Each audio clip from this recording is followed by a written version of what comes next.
ان کی مسلم لیگ میں کوئی جگہ نہیں. اس لیے اب آپ کہتے ہو کہ مسلم لیگ چور. انشاءاللہ چوروں کے گھر تک مسلم لیگ کے مجاہد چھوڑ کے آئیں گے اور انشاءاللہ آنے والے وقت میں پورے ٹیکس راوا کی آواز ایک ہی ہوگی, شیر شیر شیر. معزز حضرات, ہمارے مہمان مرتضی جاوید عباسی صاحب ملتمس ہوں آئیں اور اپنے بیانات عالیہ سے ملفوظ.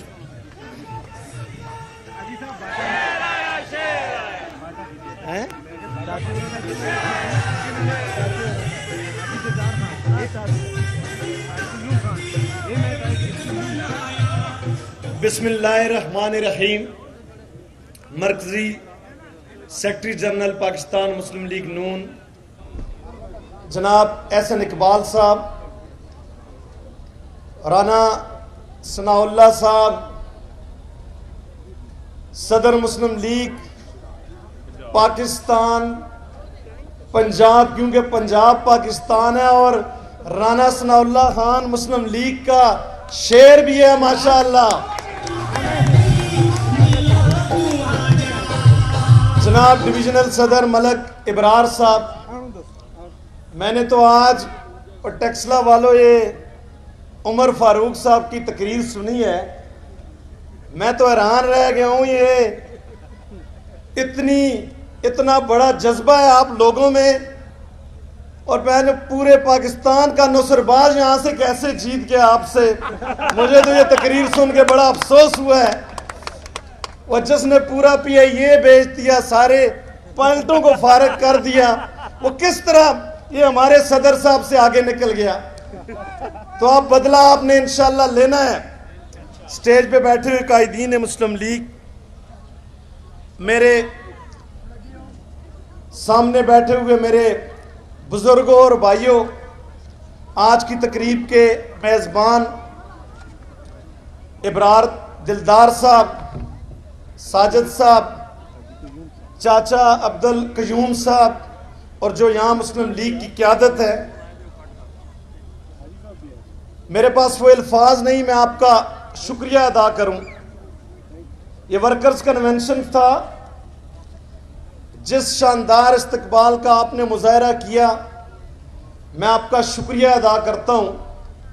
اور یہ ورکر کنونشن ایک جنب غفیر, ایک بڑے جلسے میں تبدیل ہوا.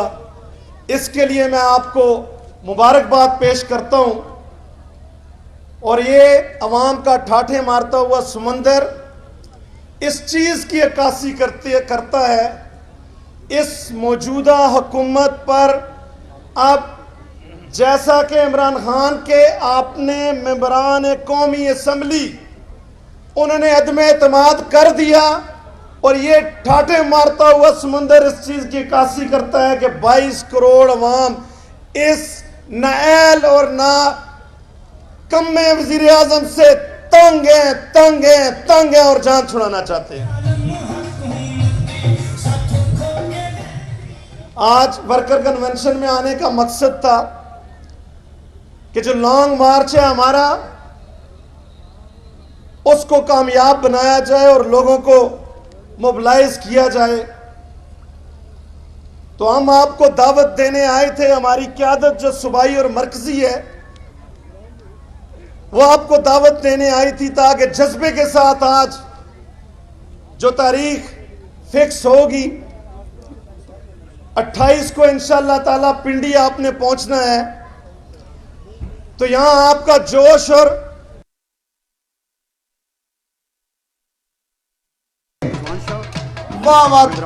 لٹی علیہ حوصلہ افزائیت خدا کے فضل و کرم سے, اور آپ آنکھ اٹھا کے آج اس جذبے کا اظہار کریں کہ اس پنڈال میں جتنے آپ موجود ہیں اس سے ڈبل انشاءاللہ تعالی 28 کو انشاءاللہ خدا کے فضل و کرم سے آپ پنڈی آئیں گے, مری روڈ پہ بھائی آئیں گے, اور پھر واپس اس حکومت کا جنازہ بھی دفنا کے آئیں گے. انشاءاللہ دفنا کے آئیں گے کہ نہیں آئیں گے؟ میرے بھائیوں یہ لانگ مارچ جو ہے یہ لانگ مارچ اس مہنگائی کے خلاف ہے جو 4 سالوں سے غریب عوام کا جینا مشکل کر دیا ہے اس حکومت نے. جینا مشکل ہوا ہے عوام کا کہ نہیں ہوا مہنگائی کی وجہ سے. یہ لانگ مارچ اس بے روزگاری کے خلاف ہے جو اس حکومت نے تباہی اور بربادی کر دی ہے اس ملک کے اندر. یہ جھوٹی انتقامی سیاست کے خلاف لانگ مارچ ہے. یہ لانگ مارچ نفرت اور انتقام کی سیاست کے خلاف ہے جس کی بنیاد پاکستان کے اندر عمران خان نے رکھی. آپ انتقام اور نفرت کی سیاست کو دفن کرنا چاہتے ہیں کہ نہیں کرنا چاہتے؟ اگر کرنا چاہتے ہیں تو اس قیادت کی دعوت پہ آپ ضرور اسلام آباد آئیں گے اور بڑے جذبے سے انشاءاللہ آئیں گے. یہ کشمیر فروشوں کے خلاف لانگ مارچ ہے جنہوں نے ہمارا کشمیر 71 سال کے بعد بیچ دیا. اور جب ہماری حکومت آئے گی جہاں یہ ملک لوٹنے کے خلاف ان سے احتساب ہوگا انشاءاللہ کشمیر کے ساتھ جو انہوں نے ظلم کیا ہے اس کا بھی ان کو جواب دینا پڑے گا. اور یہ ان چوروں کے خلاف لانگ مارچ ہے جو پاکستان کی تاریخ کی سب سے کرپٹ اور مافیا زیادہ حکومت ہے. تو اس پہ آپ لانگ مارچ میں بھرپور حصہ لیں گے کہ نہیں لیں گے؟ بہت زور سے انشاءاللہ کہیں تاکہ آپ کے جانے سے پہلے ہی وہ بھاگ جائیں. ہم ٹیکسلا سے آ رہے تھے, بڑے بڑے بورڈ ہم نے دیکھے ہیں امر بالمعروف ونہی عن المنکر. میں حیران رہ گیا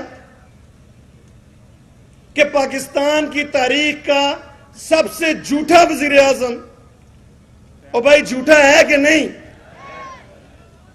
جھوٹا وزیر اعظم جب امر بالمعروف ونہی عن المنکر کی بات کرتا ہے تو ہمیں شرم آتی ہے. بھائی شرم آتی ہے کہ نہیں آتی؟ اس کی سچائی تو کیلیفورنیا کی اس عدالت نے اس کی سچائی پہ مہر ثبت کی تھی جب ڈی این اے میچ کر گیا تھا اور اس کی ناجائز اولاد ثابت ہوئی تھی. کیا ایسے شخص سے یہ بات ہم توقع کر سکتے ہیں؟ یہ حیرانگی ہے ہمارے کے لیے کہ نہیں ہے؟ پاکستان کی تاریخ کا اگر کوئی جھوٹا وزیر اعظم ہے, نحوست جس کی وجہ اس ملک پہ نازل ہوئی ہے, عوام پر تباہی نازل ہوئی ہے, وہ عمران خان ہے. ہم اس پہ لعنت بھیجتے ہیں اور اس کی حکومت کو انشاءاللہ 28 مارچ کو دفنا کے آئیں گے. میں آخر میں, کیونکہ میں اس گھر کا فرد کی حیثیت سے اپنی قیادت کا یہاں ان کو خوش آمدید کہتا ہوں, خوش آمدید کہتا ہوں. میرے والد صاحب کا ان سے ایک بہت پرانا تعلق ہے اور میں امید کرتا ہوں انشاءاللہ آج مجھے خوشی بھی ہوئی ہے ان کا جلسہ دیکھ کے, اور میں امید کرتا ہوں انشاءاللہ جس جذبے کے ساتھ انہوں نے مسلم لیگ کا جھنڈا پکڑا ہے انشاءاللہ اپنے قائد نواز شریف اور مسلم لیگ کا مرتے دم تک ساتھ نبھائیں گے اور مسلم لیگ کا ساتھ دیں گے. اسلام زندہ باد, پاکستان پائندہ باد. ہمیں معلوم ہے تم کو ستم ڈھانا بھی آتا ہے, یقین کر ہے ستمگر ہم کو ڈٹ جانا بھی آتا ہے. اور یوم پاکستان کے حوالے سے قائد کا حکم ہے کہ پاکستان کی عزت کی خاطر ہم دیوانوں کو گریباں چاک کر کے گولیاں کھانا بھی آتا ہے. 28 کو فیصلہ ہونے جا رہا ہے. ملتمس ہوں قائد پنجاب نواز شریف کا شعر بس نام ہی کافی ہے, جب بولتا ہے تو تبدیلی کے سارے مہرے تبدیل ہو جاتے ہیں. استقبال کیجئے گا ٹیکسلا والوں. رانا صلی اللہ. دیکھو دیکھو کون آیا, دیکھو دیکھو کون آیا, دیکھو دیکھو کون آیا.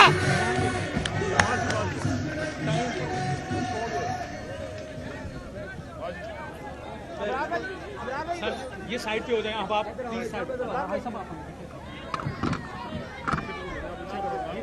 بسم اللہ الرحمن الرحیم.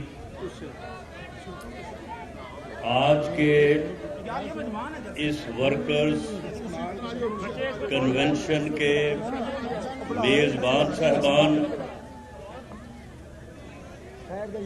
منتظمین صاحبان اور ٹیکسلا احاطہ کے پاکستان مسلم لیگ نون کے محترم بزرگوں، دوستوں، بھائیوں، میں اور میرے ساتھ ہماری پارٹی کے سیکرٹری جنرل چودھری احسن اقبال صاحب، عباسی صاحب، ملک ابرار صاحب، آج آپ کی خدمت میں ہم حاضر ہوئے ہیں کہ آپ کو دعوت دیں کہ آپ نے 28 مارچ کو، یہ پہلے 26 تاریخ تھی لیکن اسے اب 2 دن آگے کیا گیا ہے، 25 کو قومی اسمبلی کے اجلاس کی وجہ سے اور 24 کو سپریم کورٹ میں جو سماعت ہو رہی ہے کہ اب انشاءاللہ تعالی 26 کو جو ہے وہ لانگ مارچ کا قافلہ جو ہے وہ لاہور سے چلے گا. مریم نواز شریف اور حمزہ شہباز صاحب اس کی قیادت کریں گے اور یہ لانگ مارچ 28 مارچ کو انشاءاللہ تعالی شام کو مری روڈ پہ آ کے جو ہے وہ وہاں پہ آپ سب ہمارے ساتھ جو ہے وہ لانگ مارچ کے شرکاء کا استقبال کریں گے اور وہاں پہ تمام قائدین، جس میں پی ڈی ایم کے قائدین، تمام جماعتوں کے اور پاکستان مسلم لیگ نون کی قیادت وہاں پہ جو ہے وہ اپنے خیالات کا اظہار کریں گے. آپ سب دوستوں نے اسی بھرپور انداز سے اور اتنے ہی پرجوش انداز میں جس طرح سے آج آپ نے اس عظیم الشان ورکرز کنونشن کا انعقاد کیا ہے، آپ نے وہاں پہ تشریف لانی ہے. آج یوم پاکستان ہے اور پاکستان کو معرض وجود میں آئے 75 سال ہو گئے ہیں. ان 75 سالوں میں 2 مرتبہ پاکستان مسلم لیگ نون نے میاں نواز شریف کی قیادت میں یہ کوشش کی کہ پاکستان جو ہے وہ آگے بڑھ جائے اور پاکستان بھی دنیا کے ان ملکوں میں شامل ہو جائے جو ترقی پذیر نہیں بلکہ ترقی یافتہ ملک ہیں، جہاں پہ عوام خوشحال ہیں اور اس ملک اور ان ملکوں نے اپنے مسائل کے اوپر قابو پا لیا ہے. لیکن دونوں مرتبہ ایک سازش کے تحت پاکستان مسلم لیگ نون کو اور میاں نواز شریف کو روکا گیا اور اس ملک اور اس قوم سے دھوکہ کیا گیا، فراڈ کیا گیا، ظلم کیا گیا. یہ 20-22 سال کی بات ہے کہ جب ہندوستان نے 5 ایٹمی دھماکے کیے اور اسی دن 11 مئی 1998 کو آپ میں سے بہت سارے بزرگوں کو یہ بات یاد ہوگی کہ ایل کے اڈوانی اس وقت وزیر داخلہ تھا ہندوستان کا، تو اس نے کہا آ کے ٹیلی ویژن پہ کہ اب پاکستان کو ہندوستان سے بات کرنے کا طریقہ سیکھنا چاہیے. پاکستانی قوم کو معلوم ہونا چاہیے کہ اب ہم ایٹمی قوت ہیں, ہمارے ساتھ کس طرح سے بات کرنی ہے. پوری قوم فکر مند تھی, افسوس میں تھی کہ ہندوستان نے, جس نے آج تک پاکستان کو تسلیم نہیں کیا, اب وہ ایٹمی قوت بن گیا ہے, اب وہ ہمارا کیا حشر کرے گا. اس وقت پاکستان کی قیادت ایک ایسے غیرت مند اور بہادر انسان کے پاس تھی کہ اس نے اس وقت پاکستان کی عزت اور پاکستانی قوم کی غیرت کو ملحوظ خاطر رکھتے ہوئے ہندوستان کے 5 ایٹمی دھماکوں کے مقابلے میں 6 ایٹمی دھماکے کیے اور پاکستان دنیا کی ایٹمی قوت بنا. پاکستان دنیا کی پہلی اسلامی ایٹمی قوت بنا. پاکستان کا دفاع ناقابل تسخیر ہو گیا. اس کے بعد آج تک ہندوستان کو یہ جرأت نہیں ہو سکتی کہ وہ پاکستان کی طرف میلی آنکھ کر کے دیکھے, کیونکہ 2 ایٹمی قوتوں میں جنگ کا نتیجہ دونوں کی تباہی ہو سکتا ہے, اس کے علاوہ کوئی نہیں ہو سکتا. ورنہ ہندوستان ہو سکتا تھا کہ اگر پاکستان کے پاس یہ قوت نہ ہوتی تو خاکم بدہن ہندوستان اب تک جس طرح سے پہلے اس نے پاکستان کو 2 لفظ کیا, ہمارے ساتھ وہ اور بھی زیادتی کا مرتکب ہوتا. اس وقت امریکہ کے صدر نے 5 ٹیلی فون کیے کہ خبردار اگر پاکستان نے ایٹمی دھماکے کیے, کیونکہ دنیا کو کوئی مسلمان ملک ایٹمی قوت کے طور پہ گوارا نہیں ہے. لیکن پاکستان میں اس وقت اتنی طاقت تھی کہ پاکستان نے پوری دنیا کو جو ہے وہ سامنے رکھ کے اپنی عزت اور غیرت کا فیصلہ کیا. اس وقت پوری دنیا کے اخبار اور پوری دنیا کے رسائل یہ لکھ رہے تھے کہ پاکستان ایٹمی قوت بننے کے بعد اب جو ہے وہ ایشین ٹائیگر بننے جا رہا ہے. اور اس کے بعد کیا ہوا؟ ایک سازش, ایک دھوکہ اس قوم کے ساتھ, ایک ظلم اس قوم کے ساتھ, اور 12 اکتوبر 99 آ گیا. کہا گیا کہ جی ہم کرپشن کو پکڑنے کے لیے آئے ہیں, ہم اس ملک میں صحیح جمہوریت لے کے آئیں گے, ہم اس ملک سے کرپشن ختم کریں گے. یہی ایک نعرہ ہے. ان فراڈیوں کے پاس, ان ملک دشمنوں کے پاس, ان قوم کے دشمنوں کے پاس ایک ہی نعرہ ہے کہ جی کرپشن ہم ختم کریں گے. اور اس کے بعد پھر حالت یہ ہوئی کہ جب 13 سال بعد جب پاکستان کو دوبارہ قیادت ملی, میاں نواز شریف کی قیادت میں مسلم لیگ نون کو دوبارہ جو ہے وہ اس ملک میں حکومت ملی, تو اس وقت پاکستان میں 20-20 گھنٹے کی لوڈ شیڈنگ ہو رہی تھی, جبکہ 99 میں لوڈ شیڈنگ کا کوئی نام نہیں جانتا تھا.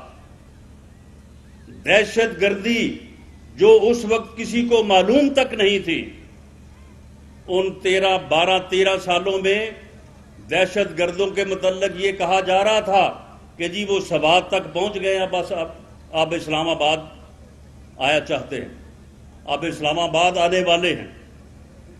ایسی حالت میں دوبارہ پاکستان کی قیادت جو ہے وہ میاں نواز شریف کو ملی, اور 2013 میں میرے بھائیوں اور بزرگوں, آپ کو یاد ہوگا کہ 2 باتیں کی جاتی تھی کہ جی لوڈ شیڈنگ اور دہشت گردی اگر ختم ہو جائے تو پھر پاکستان کو کوئی نہیں روک سکتا, پھر پاکستان آگے بڑھے گا. پھر پاکستان ترقی کرے گا اور پھر پاکستان انشاءاللہ تعالی ایک ایٹمی قوت ہے، وہ دنیا کے اوپر اپنا نام پیدا کرے گا۔ صرف دو مسئلے، ایک لوڈ شیڈنگ اور ایک دہشت گردی۔ آپ مجھے بتائیں کہ گیا 2013 سے 2017 تک، حالانکہ آپ نے اس ملک کے عوام نے پاکستان مسلم لیگ نون کو اور میاں نواز شریف کو 5 سال دیے تھے، لیکن 4 سال میں 2017 تک باوجود اس کے کہ یہی بدبخت جو اس وقت ملک میں آئینی بحران پیدا کرنے پہ تلا ہوا ہے، جو اس وقت جمہوری راستے سے مقابلہ کرنے کی بجائے اب جو ہے وہ پوری قوم کو انتشار اور انارکی میں جو ہے وہ دھکیلنے پہ تلا ہوا ہے، یہ کنٹینر پہ چڑھا رہا۔ اسے باقاعدہ اس بات کا اندیا دیا گیا کہ تم لگے رہو اس بات کے اوپر تاکہ یہ حکومت کوئی کام نہ کر سکے، لیکن 2017 تک 4 سالوں میں دونوں مسئلے، دہشت گردی بھی ختم ہوئی اور جو ہے وہ لوڈ شیڈنگ بھی ختم ہوئی، اور آج تک ختم ہے۔ لوڈ شیڈنگ اور دہشت گردی کا مکمل کلا کما کیا، ان دونوں مسئلوں کو حل کیا اور اس کے بعد ترقی کے سفر کا آغاز کیا، اور پاکستان کی جو شرح نمو ہے وہ 5.8 پہ جا پہنچی۔ پوری دنیا یہ کہتی ہے کہ اگر یہ 6 پہ پہنچ جائے تو اس کے بعد ملک جو ہے وہ دن دگنی اور رات چگنی ترقی کرتا ہے، روزگار پیدا ہوتا ہے، خوشحالی آتی ہے، لوگ جو ہے وہ خوشحال ہوتے ہیں۔ تو جب یہ وقت آیا تو اس کے بعد دوبارہ پھر 28 جولائی اور ایک وہ بابا رحم تھے جو کہ بدبخت انسان اب وہ لانتی بن کے جو ہے وہ چلا پھرتا ہے لوگوں میں۔ خدا کی قسم وہ کسی محفل میں جاتا ہے، کسی شادی یا کسی فنکشن میں جاتا ہے، خدا کی قسم ہم بھی لاہور کے رہنے والے ہیں، لوگ اسے ہاتھ نہیں ملاتے، لوگ اسے دیکھ کے نفرت کرتے ہیں۔ ایک سازش کے تحت میاں نواز شریف کو نااہل کیا گیا، حکومت سے علیحدہ کیا گیا، اور اس بدبخت کے ذریعے سے قوم کو سہانے خواب دکھائے گئے۔ کہا گیا کہ جی 1 کروڑ نوکری دے گا، یہ 50 لاکھ گھر بنائے گا۔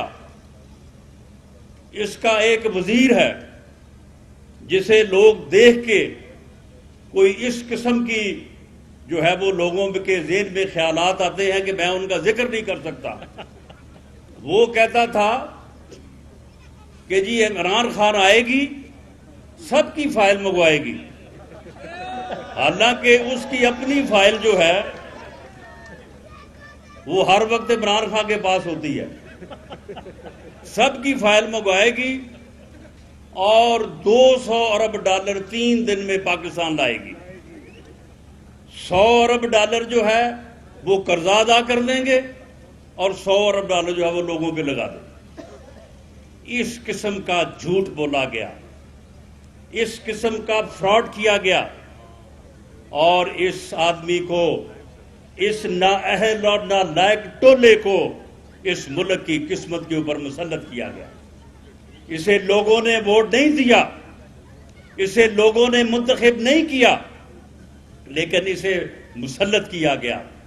اور 3.5 سالوں میں میرے بھائیوں، میں بات کو مختصر کرتا ہوں، 3.5-4 سالوں میں اس نے کوئی ڈیولپمنٹ نہیں کی، کوئی عوامی ترقی کا منصوبہ شروع نہیں کیا، کوئی اس کا ویژن نہیں، کوئی اس کی سوچ نہیں، اس کا بس ایک ہی سوچ ہے، میں اس کو نہیں چھوڑوں گا، میں اس کو نہیں چھوڑوں گا، میں اس کو نہیں چھوڑوں گا، بس یہی باتیں ہیں اس کی، میں فلاں کو بھی نہیں چھوڑوں گا، میں فلاں کو بھی نہیں چھوڑوں گا۔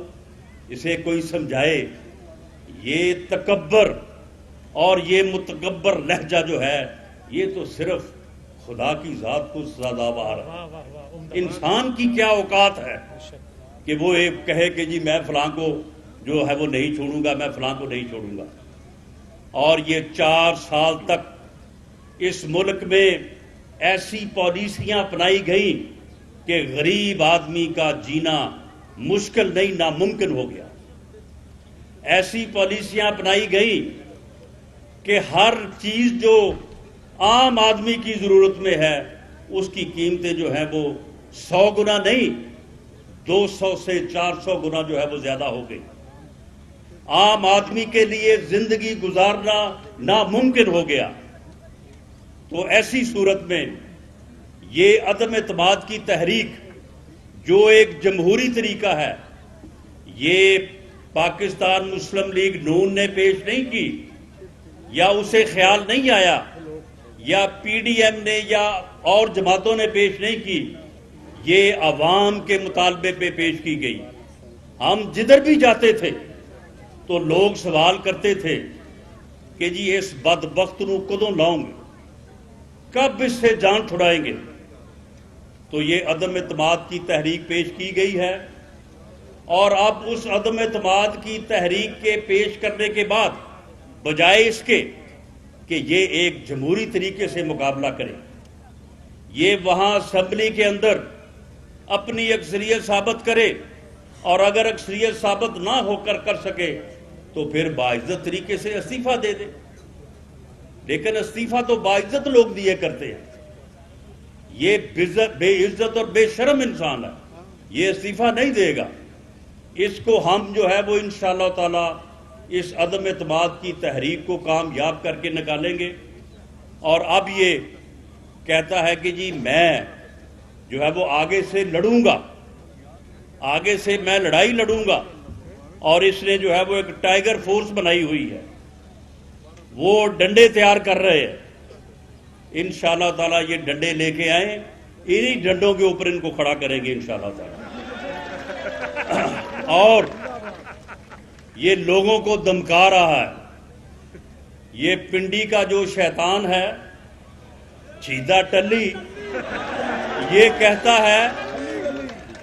کہتا ہے کہ جی پرائیویٹ ملیشیا نہیں بن سکتی, میں اجازت نہیں دوں گا پرائیویٹ ملیشیا کی. اور جو پارلیمنٹ لاجز ہیں وہاں پہ اس نے حملہ کر دیا.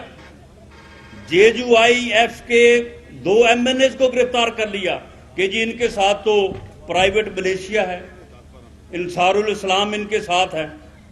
اور اب اس سے کوئی پوچھے کہ یہ ویڈیوز پورے سوشل میڈیا پہ چل رہی ہیں, یہ پورے میڈیا کے اوپر چل رہی ہیں, تو یہ پرائیویٹ ملیشیا نہیں ہے. اس ماں کا تمہیں جو ہے وہ خیال نہیں آ رہا, اسے یہ تمہیں نظر نہیں آ رہی. یہ جو ٹائیگر فورس والے جو ہے وہ ڈنڈے تیار کر رہے ہیں. لیکن میں یہ آپ کو بتا دوں, یہ صرف حکومت میں ہونے کی وجہ سے یہ ان کے چونچلے ہیں. یہ ٹائیگر فورس انشاءاللہ تعالی ان کی حکومت ختم ہونے کی دیر ہے. 3 دنوں میں یہ اگر گیدڑ فورس نہ بنا دی تو ہمارا بھی نام نہیں.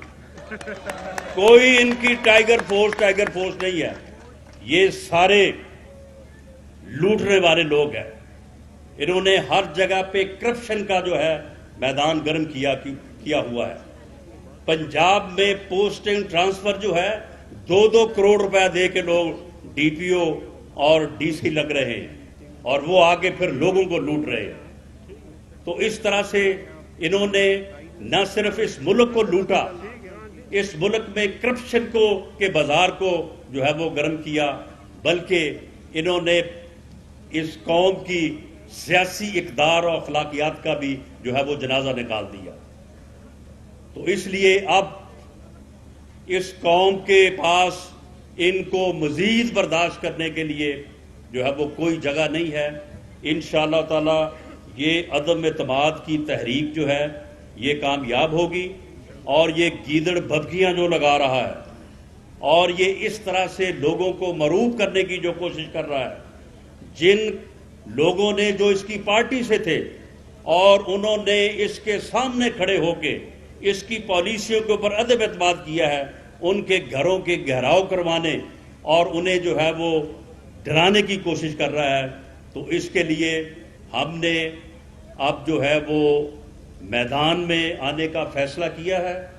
انشاءاللہ تعالی یہ لانگ مارچ جو ہے یہ آپ دیکھیں گے کہ پورا پنجاب اللہ کے فضل سے لاہور سے لے کے راول پنڈی تک جو ہے وہ سڑکوں پہ ہوگا. پورے پنجاب سے قافلے جو ہے اس دن راول پنڈی آئیں گے اور آ کے انشاءاللہ تعالی اس تحریک کی کامیابی کے اوپر جو ہے وہ اپنی مہر ثابت کریں گے. آپ تمام دوستوں نے بھرپور طریقے سے اس دن راول پنڈی جو ہے وہ آنا ہے اور آ کے جلسہ گاہ کے پنڈال میں بیٹھنا ہے آپ نے، تاکہ وہاں پہ جو ہے وہ اس جلسہ کی کامیابی اور جو ہمارے قائدین ہیں ان کی تقاریر آپ سن سکیں. اور اس کے بعد انشاءاللہ تعالی دوبارہ میاں نواز شریف کی قیادت میں اس ملک کی ترقی کا وہی سفر جو 31 مئی 2018 کو روکا تھا، انشاءاللہ تعالی اسے وہیں سے جو ہے وہ شروع کریں گے. پاکستان زندہ باد، میاں نواز شریف زندہ باد.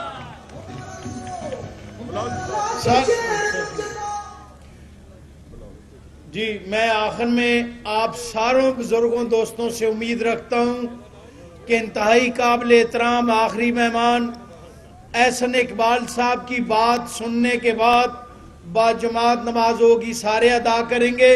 اور آپ میزبان ہیں، وہ مہمان خاص ہے ہمارے، اس میں آپ پہ اور مجھ پہ فرض ہے کہ اپنی مہمان کو بھرپور عزت دے کے ان کی آخری بات سننے تک نظم و ضبط کا مظاہرہ کرنا ہے.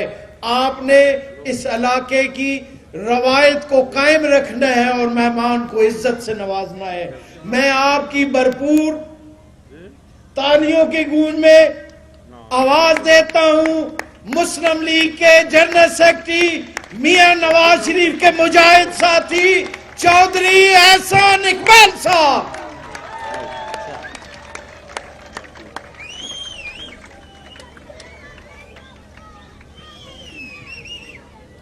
بسم اللہ الرحمن الرحیم. جناب رانا ثناء اللہ صاحب، صدر مسلم لیگ نون پنجاب، جناب ملک ابرار صاحب، صدر مسلم لیگ نون راول پنڈی ڈویژن، جناب ملک عمر فاروق صاحب اور مسلم لیگ نون ٹیکسلا کے میرے ساتھیوں، بزرگوں، دوستوں، آج آپ کا یہ جوش و خروش دیکھ کر مجھے کوئی شک نہیں. میں 2 منٹ ذرا اذان کا وقفہ کرتا ہوں.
ادھر نہیں، ادھر سے کرنا، آگے نہیں کرنا.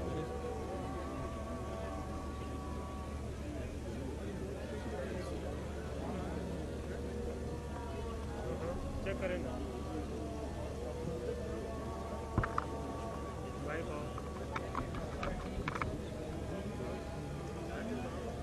میں نے کہا بسم اللہ الرحمن الرحیم. میرے بھائیوں اور دوستوں اور مسلم لیگ نون کے شیروں، آج آپ کا یہ کامیاب کنونشن اس بات کا ثبوت ہے کہ اب عمران نیازی کا مقدر شکست بن چکی ہے، اور وہ دھوکہ اور فراڈ جو عمران نیازی نے اس قوم کے ساتھ 4 سال کیا، اب وہ ختم ہونے کو ہے. میرے بھائیوں اور نوجوانوں، آج ہمارے قائد نواز شریف کی قیادت میں ہم جو جد و جہد کر رہے ہیں، یہ جد و جہد حکومت گرانے یا حکومت بنانے کی جد و جہد نہیں ہے. آج 23 مارچ کا دن ہے. یہ وہ دن ہے کہ جس دن قائد اعظم کی قیادت میں مسلمانان جنوبی ایشیا نے ایک خواب دیکھا تھا کہ ہم دنیا کو ثابت کریں گے کہ ہم اپنے نبی حضرت محمد مصطفیٰ صلی اللہ علیہ وسلم کے امتی، اللہ اور اللہ کے رسول کی تعلیمات کے مطابق دنیا میں ایک کامیاب ریاست بنا کے دکھا سکتے ہیں. ہم نے اپنے لوگوں سے اور دنیا سے ایک وعدہ کیا تھا کہ ہم ایک ایسا ملک بنائیں گے جس میں سب مل کر، اس کی کوئی نسل، کوئی رنگ، کوئی مذہب ہو، وہ ایک خاندان کی طرح مل کر رہیں گے.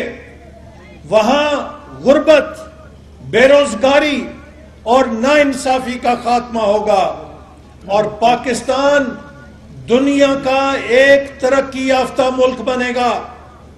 میرے بھائیوں، 2022 ہماری آزادی کا 75واں سال ہے. آج ہم سب کو سوچنے کا موقع ہے کہ ہندوستان کیوں ہم سے آگے نکل گیا. بنگلہ دیش جو 25 سال بعد ہمارے اپنے وجود سے نکل کر گیا، آج وہ فخریہ اشتہار لگا رہا ہے کہ 50 سالوں میں ہم نے پاکستان کو ہر شعبے میں پیچھے چھوڑ دیا ہے. کیا پاکستان کا یہ مقدر ہے کہ ہم غربت، بے روزگاری اور اس پسماندگی کا شکار رہیں، یا پاکستان کا یہ مقدر ہے کہ ہم دنیا کے سامنے ایک ترقی یافتہ ملک بنیں؟ میرے بھائیوں، ہم سب نے اپنی زندگی کی بڑی اننگز کھیل لی ہیں. اللہ کے فضل سے ہمارے قائد نواز شریف صاحب 3 دفعہ وزیر اعظم رہ چکے ہیں.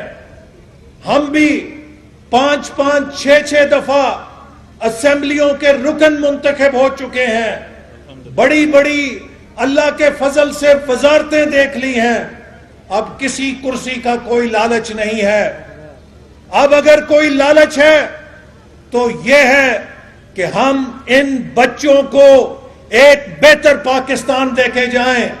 یہ جو بچے ہمارے سامنے نوجوان بیٹھے ہیں، ہم ان کو وہ پاکستان نہیں دے کے جانا چاہتے جس کو ہم نے 75 سال بھگتا ہے.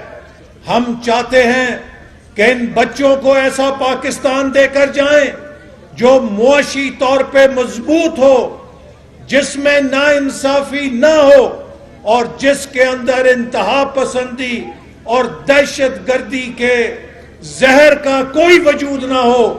ہر پاکستانی امن کے ساتھ اور بھائی چارے کے ساتھ رہ سکے.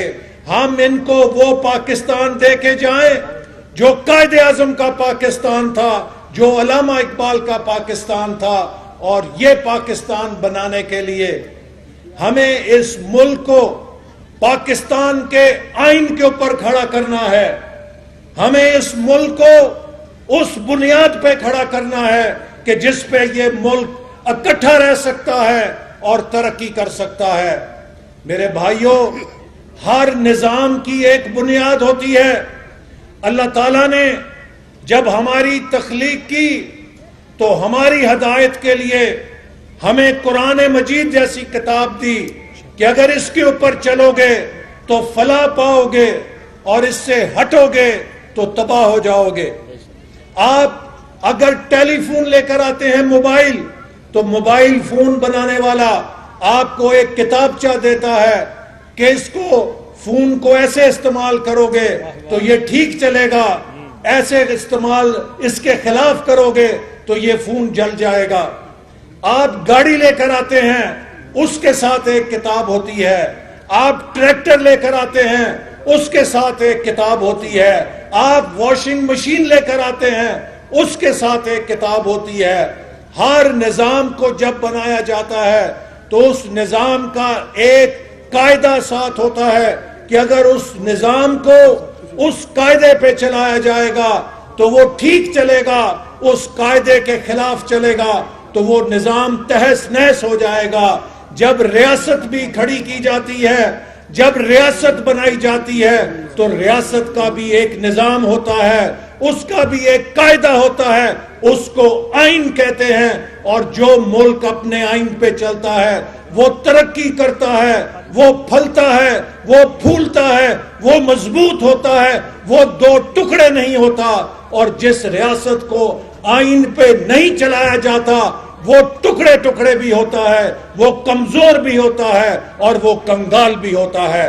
پاکستان اگر 75 سال سے دھکے کھا رہا ہے، ٹامکٹوئیوں میں گھما ہوا ہے، تو میرے بھائیوں اس کی وجہ یہ ہے کہ ہم نے قائد اعظم کے پاکستان کو اس کے آئین پہ چلنے نہیں دیا۔ اور اگر ہم نے اس کے آئین کو مضبوطی سے نہ تھاما، اس کے آئین کے مطابق اسے نہیں چلایا، تو خدا نہ خواستہ اس ملک کو مزید ٹکڑے ٹکڑے ہونے کا بھی خطرہ ہے۔ تو اس لیے آج ہمارے قائد کی جنگ، مسلم لیگ نون کی جنگ، اس ملک کے مستقبل کی جنگ ہے کہ اس ملک کو اگر مضبوط کرنا ہے، پاکستان کے عوام کو اگر خوشحال کرنا ہے، اگر مزدور کو، کسان کو، محنت کش کو خوشحال کرنا ہے تو پاکستان کو آئین پہ چلانا پڑے گا۔ میرے بھائیوں، ہمارا قائد جب کہتا ہے ووٹ کو عزت دو تو یہ ایک بہت بڑا فلسفہ اور نظریہ ہے، اس لیے کہ ووٹ وہ طاقت ہے کہ جو ایک غریب آدمی کو ایک طاقتور کے مقابلے میں لا کے کھڑا کر دیتا ہے۔ ایک 10,000 ایکڑ کا مالک جاگیردار، اس کا بھی ایک ووٹ ہوتا ہے، اور اس کی زمینوں پہ کام کرنے والے ہاری کا بھی ایک ووٹ ہوتا ہے۔ 10,000 مزدوروں کی فیکٹری کے مالک کا بھی ایک ووٹ ہوتا ہے، اور اس فیکٹری کے ہر مزدور کا بھی ایک ووٹ ہوتا ہے۔ 100 کنال کے بنی گالا کے محل میں رہنے والے شہنشاہ کا بھی ایک ووٹ ہے، اور جھگی میں رہنے والے غریب کا بھی ایک ووٹ ہے۔ تو لہٰذا ووٹ غریب کی طاقت ہوتا ہے جو اس کو طاقتور کے برابر کھڑا کرتا ہے، اور جب ووٹ کی حرمت ختم ہوتی ہے، جب ووٹ کی طاقت ختم ہوتی ہے، تو اس ملک اور اس معاشرے میں غریب کی طاقت ختم ہو جاتی ہے، غریب کی حیثیت ختم ہو جاتی ہے، اور طاقتور غریب کو اور کمزور کو کچلنے میں آزاد ہو جاتا ہے۔ وہ ملک جہاں پہ ووٹ کی حرمت ہے، وہاں پہ ہر شہری کو اس کا حق ملتا ہے، اور اس ملک کا قانون کمزور سے کمزور آدمی کے ساتھ ڈھال بن کے طاقتور کے ظلم کے آگے اس کی دفاع میں کھڑا ہو جاتا ہے۔ تو آج اگر ہم ووٹ کی عزت کی بات کرتے ہیں تو ہم پاکستان کے غریبوں کی، پاکستان کے مزدوروں کی، پاکستان کے کمزوروں کی بات کرتے ہیں کہ ان کی طاقت کو کوئی طاقتور کچل نہیں سکتا، ان کی طاقت کو، ان کے ووٹ کو مانا جائے گا تو یہ بھی معزز ہوں گے، ان کی بھی عزت ہوگی، اور ان پر کوئی میلی نگاہ نہیں اٹھا سکے گا۔ تو یہ بہت بڑی جنگ ہے میرے بھائیوں، ہم نے اس جنگ کو جیتنا ہے. اور میں یہ بات کہہ دینا چاہتا ہوں کہ اگر کوئی پاکستان کے آئین کے اوپر میلی نگاہ سے دیکھے گا تو مسلم لیگ نون کا ہر کارکن، نواز شریف کا ہر سپاہی کراچی سے لے کر گلگت تک ایک چٹان بن کے کھڑا ہو جائے گا اور پاکستان کے آئین کی حفاظت کرے گا. آج عمران نیازی پاکستان کے آئین پہ حملے کر رہا ہے. یہ سمجھتا ہے کہ پاکستان کا آئین پی ٹی آئی کا منشور ہے کہ جب چاہے گا اس کو جیسے چاہے گا تبدیل کر لے گا. پاکستان کا آئین پی ٹی آئی کا کوئی دستاویز نہیں ہے، یہ 22 کروڑ عوام کی پراپرٹی ہے. اور میرے بھائیوں، آج وہ شخص جس نے نیا پاکستان کا لوگوں کو چکمہ دیا تھا، آج ہر شخص کو پتا چل گیا ہے کہ وہ پاکستان جو نواز شریف کا پاکستان تھا، جو ترقی کر رہا تھا، جس میں اندھیرے ختم ہو رہے تھے. اور میں آپ کو بتانا چاہتا ہوں کہ 2017 میں پاکستان کی کیا حالت تھی. میں سی پیک کا وزیر تھا اپنے قائد کے حکم پر، تو میرے پاس امریکہ کا سفیر آتا تھا، برطانیہ کا ہائی کمشنر آتا تھا، جاپان کا سفیر آتا تھا، یورپین یونین ملکوں کے سفیر آتے تھے، اور سب کا ایک مطالبہ ہوتا تھا کہ ایکسیلنسی ہمیں بتائیں کہ ہمارے ملک کی کمپنیاں سی پیک کے کون سے منصوبوں میں سرمایہ کاری کر سکتی ہیں، ہمارے لیے بھی سی پیک کے صنعتی زونوں میں کوئی جگہ پیدا کریں، ہم بھی پاکستان میں سرمایہ کاری کرنا چاہتے ہیں. تو ایک وہ پاکستان تھا 2017 کا کہ امریکہ سے لے کے جاپان تک ہر ملک پاکستان میں پیسے لگانا چاہتا تھا، سرمایہ کاری کرنا چاہتا تھا. اور ایک آج کا پاکستان ہے کہ ہمارا وزیر اعظم ہر پاکستان کے دوست کے پاس کشکول لے کے کھڑا ہے. یہ پرائم منسٹر نہیں ہے، یہ پرائم بیگر بن چکا ہے، یہ پرائم فقیر بن چکا ہے، جس نے پاکستان کی عزت اور غیرت کا جنازہ نکال دیا ہے. آج ملک میں پھر دہشت گردی سر اٹھا رہی ہے. تو اس لیے میں سمجھتا ہوں کہ اگر ہم نے اس کو نہ نکالا تو پاکستان کی آزادی خطرے میں پڑ جائے گی.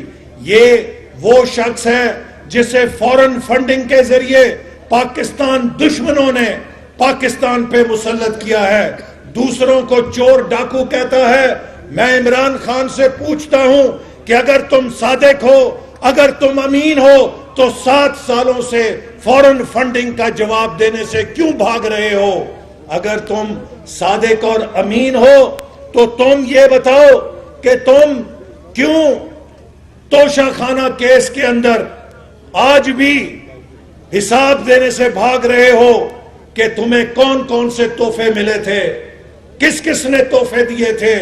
جو شخص بحیثیت وزیر اعظم باہر سے ملے ہوئے تحفے بھی بیچ کے کھا جائے، وہ صادق اور امین کیسے ہو سکتا ہے؟ وہ پاکستان کے لیے ایک دھبا ہے، پاکستان کے لیے ایک شرمندگی ہے کہ پاکستان کا ایک ایسا وزیر اعظم بنا جس نے پاکستان کے وزیر اعظم کو ملنے والے تحفوں کو بھی بیچ کے کھا گیا. تو ایک ایسا شخص ہمیں اگر دعوت دے گا کہ میں پاکستان کا بڑا صادق اور امین ہوں، تو اس دھوکے میں ہم نہیں آ سکتے. پھر امر بالمعروف، او بھائی کون سا امر بالمعروف؟ کیا امر بالمعروف یہ ہے کہ غریب کا وجود مہنگائی کے ساتھ کچل دو؟ کیا امر بالمعروف یہ ہے کہ بجلی کا بل اتنا مہنگا کر دو کہ کوئی غریب نہ دے سکے؟ کیا امر بالمعروف یہ ہے کہ سردیوں میں غریب آدمی گیس کو ترسے اور گیس نہ آئے لیکن بل ایسا آ جائے کہ وہ ادا نہ کر سکے؟ کیا امر بالمعروف یہ ہے کہ بے روزگاری پیدا کر دو؟ کیا امر بالمعروف یہ ہے کہ کرپشن کی دکانیں لگا لو؟ آج یہ اپنی ناکامیوں کو مذہب کا نام استعمال کر کے چھپانا چاہتا ہے. ہم اسے نہیں کرنے دیں گے. قوم اس کا چہرہ جانتی ہے اور آج اس نے کچھ باتیں کی ہیں جن کا میں ضرور جواب دینا چاہتا ہوں. آج اس نے بڑک ماری ہے کہ میں استعفیٰ نہیں دوں گا، جی عمران نیازی صاحب، ہم بھی یہ سمجھتے ہیں کہ آپ کو استعفیٰ نہیں دینا چاہیے، اس لیے کہ تاریخ میں لکھا جانا چاہیے کہ پاکستانی قوم نے تحریک عدم اعتماد سے آپ کو ڈسمس کیا تھا۔ آپ کے مقدر میں لکھا جانا چاہیے کہ آپ کو پاکستانی قوم نے ڈسمس کیا تھا، تم انشاءاللہ تعالی وزارت عظمیٰ سے ڈسمس ہو گئے، ہم تمہیں مستعفی نہیں ہونے دیں گے۔ اور پھر یہ کہتا ہے کہ مجھے نکالا تو میں چپ نہیں رہوں گا۔ خان صاحب، جب تم نکلو گے تمہارے جو کرتوت قوم کے سامنے آئیں گے، تم تو کسی کو منہ نہیں دکھا سکو گے، چپ رہنے کی کیا بات کرتے ہو؟ آج پاکستانی قوم کے سامنے زیادہ زبانیں نہ کھلواؤ، لیکن انشاءاللہ مجھے یقین ہے کہ جب تم حکومت سے نکلو گے، تمہارے کالے کرتوت جب قوم کے سامنے آئیں گے تو تم پھر قوم کا سامنا نہیں کر سکو گے۔ تم کس کو ڈراتے ہو؟ چپ نہیں رہوں گا، بولنا، لیکن یہ قوم تمہاری بولتی بند کرا دے گی۔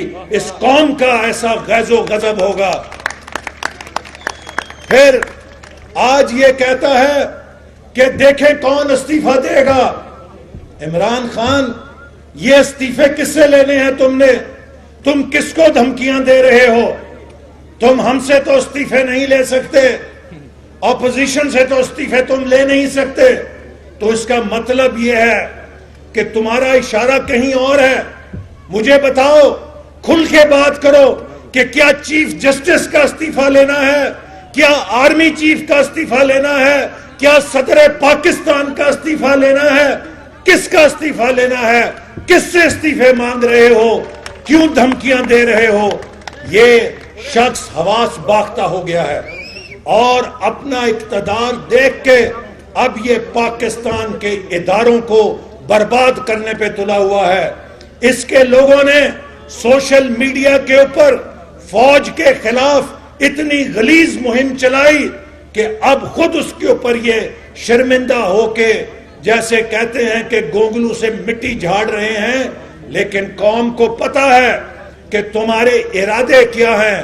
اور میں ایک بات بہت ادب کے ساتھ، نہایت ہی ادب کے ساتھ، کسی گستاخی کا کوئی پہلو نہیں، لیکن سپریم کورٹ کے چیف جسٹس صاحب سے بھی ایک عرض کرنا چاہتا ہوں کہ جناب چیف جسٹس صاحب، عمران خان کے خلاف تحریک عدم اعتماد پاکستان کے قومی اسمبلی کے اراکین کا استحقاق ہے۔ یہ شخص اپنی ہار دیکھ کے سپریم کورٹ میں اپنے اور اپوزیشن کے درمیان سپریم کورٹ کو فریق بنانا چاہتا ہے۔ یہ سپریم کورٹ کو اپنی جنگ کے اندر جھونکنا چاہتا ہے، جیسے کہ سینٹ کے الیکشن میں بھی اس نے کوشش کی تھی کہ سپریم کورٹ کو اپنی ڈھال بنائے، اور اس وقت سپریم کورٹ نے بہت دانش مندی کے ساتھ جب ریفرنس بھیجا گیا تھا تو اس ریفرنس سے خود کو نکال کر کسی سیاسی تنازع میں حصہ بننے سے انکار کر دیا تھا۔ آج پاکستان کے آئین میں بہت واضح لکھا ہوا ہے کہ پاکستان میں کسی رکن اسمبلی کے اوپر کوئی پابندی نہیں، کوئی ایسی پابندی نہیں کہ وہ تاحیات نااہل ہو اگر وہ حکومت کے خلاف ووٹ دیتا ہے۔ آئین یہ لکھتا ہے اگر کوئی ممبر حکومت کے خلاف ووٹ دیتا ہے تو وہ ڈی سیٹ ہو کے دوبارہ الیکشن لڑ کے ایک قیمت ادا کرے گا حکومت کے خلاف ووٹ دینے کی۔ اور اگر حکومت کے ریفرنس کو درست مان لیا جائے تو پھر تو آئین میں سے عدم اعتماد کی شیکی نکالنی پڑے گی، اور پھر تو جو وزیر اعظم ایک دفعہ اعتماد کا ووٹ لے گا وہ 5 سال کے لیے ڈکٹیٹر بن کے بیٹھ جائے گا، چونکہ اس کے خلاف اعتماد کا ووٹ دینے والا عدم اعتماد کا ووٹ نہیں دے سکتا۔ تو لہٰذا میں امید کرتا ہوں کہ سپریم کورٹ اس موقع کے اوپر کہ جب عمران خان 178 اراکین سے جس نے اعتماد کا ووٹ لیا تھا، اس میں سے 15 اراکین پبلکلی عوام کے سامنے آ کے کہہ چکے ہیں کہ اب یہ ہمارے اعتماد کا حقدار نہیں ہے. اس کا مطلب یہ ہے کہ 163 پہ اس کی نمبر آ گیا ہے, اور اگر اتحادی جماعتوں کو بھی نکال دیا جائے تو عمران خان شاید 145 کے اوپر رہ جاتا ہے, جبکہ 172 کے اوپر اکثریت ہوتی ہے. آج اس وقت جب ہم بات کر رہے ہیں, عمران خان کے پاس 172 اراکین کا اعتماد نہیں ہے, وہ اقلیتی تعداد کا وزیر اعظم ہے, اور جو وزیر اعظم عدم اعتماد کا سامنا کر رہا ہو, جس کے خلاف اکثریت نے اپنا اظہار کر دیا ہو, وہ وزیر اعظم نہ کسی کو ڈسمس کر سکتا ہے, نہ وہ کسی سے استعفیٰ لے سکتا ہے, وہ صرف خود ہی ڈسمس ہو سکتا ہے. لہذا اپنی دھمکیاں اپنے پاس رکھو. کہتا ہے میرے پاس ٹرمپ کارڈ ہے. وہ عمران خان, وہ ٹرمپ تو ہار چکا ہے. وہ جس ٹرمپ کے پاس سے تم کارڈ لے کر آئے تھے, جیسے وہ ٹرمپ ہارا ہے, تم بھی انشاءاللہ تعالی ویسے ہی تاریخ کی ڈسٹ بن کے اندر جانے والے ہو, اور تمہارا کوئی نام نہیں لے گا.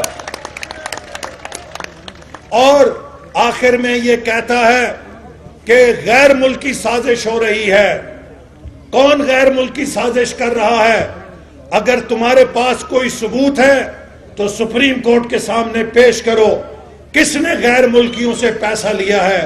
لیکن تمہارا غیر ملکیوں سے پیسہ لینا الیکشن کمیشن میں ثابت ہو چکا ہے. تو غیر ملکی کون ڈکٹیشن پہ چلتا ہے ہمیں نہ بتاؤ, جا کے الیکشن کمیشن میں اپنی چوری کا حساب دو.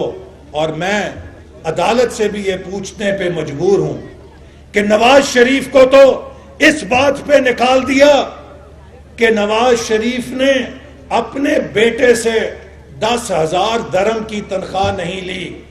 مجھے بتائیں کہ اپنے بیٹے سے اگر باپ پیسہ لیتا ہے, کیا وہ حرام ہے, یا ہر بیٹے کے لیے اعزاز ہے کہ وہ اپنے بیٹے اپنے باپ کو پیسہ دے؟ نواز شریف اس لیے نااہل کہ اپنے بیٹے سے 10,000 درہم وصول کرنے تھے, وہ اپنے اثاثوں کے اندر نہیں لکھے. اور یہاں عمران خان کے کروڑوں روپے کی چوری پکڑی گئی ہے. الیکشن کمیشن میں اربوں روپے کی چوری پکڑی گئی ہے کہ جعلی اکاؤنٹ بنائے ہوئے تھے, غلط ڈیکلیریشن دیے تھے. اور اس کے باوجود بھی عمران خان پاکستان کا وزیر اعظم ہے. بھارت کے لوگوں سے اس نے پیسے لیے, اسرائیل کے لوگوں سے اس نے پیسے لیے, پھر بھی یہ وزیر اعظم ہے. کیا یہ کھلا تضاد نہیں ہے؟ پاکستان کے عوام پوچھنا چاہتے ہیں. پھر مجھے بتاؤ کہ کس نے مودی کو کہا تھا کہ میری دعا ہے کہ مودی الیکشن جیت جائے؟ عمران خان. مجھے بتاؤ کہ کس نے کہا تھا کہ مودی جو ہے کشمیر میں فوجیں داخل کر دے اور میں آنکھیں بند کر لوں گا؟ کس نے مودی کو اجازت دی کہ اس نے وہ کام کیا جو 70 سال میں نہیں کر سکا تھا؟ مقبوضہ کشمیر کے اوپر وہ قبضہ کر گیا. پھر بتاؤ کہ وہ کون ہے کہ جو مودی کی خارجہ پالیسی کی تعریفیں کرتا ہے؟ مجھے بتائیں, پاکستان کا کوئی وزیر اعظم 4 سال سے اقتدار میں ہے اور اپنے لوگوں کو کہتا ہے پاکستان کی ناکام خارجہ پالیسی ہے, وہ دیکھو بھارت کی بڑی کامیاب خارجہ پالیسی ہے. مودی کے حمایتی عمران خان کے بیانوں کو اپنے لیے بہت بڑی ایک انڈورسمنٹ, اپنے لیے ایک بہت بڑی مہر کے طور پہ پوری بھارت میں پرچار کر رہے ہیں. تو ہمارا وزیر اعظم اگر مودی کا پروپیگنڈا کر رہا ہے تو یہ محب وطن ہے, اور وہ نواز شریف کہ جس نے امریکہ کے صدروں کے 5 فونوں کو مسترد کر کے پاکستان کے سر کے اوپر ایٹم بم کی چھتری رکھی, اس کو تم کہتے ہو کہ وہ غیر ملکی ایجنٹ ہے. بھارت کا میزائل پاکستان کے اندر گھسایا, 2 دن تک یہ حکومت سوئی نہیں. اس حکومت کو پتہ نہیں تھا کہ بھارت کا میزائل میاں چنو کے اندر آ گیا ہے. آج تم نے پاکستان کی یہ حالت کر دی ہے. تم پاکستان کی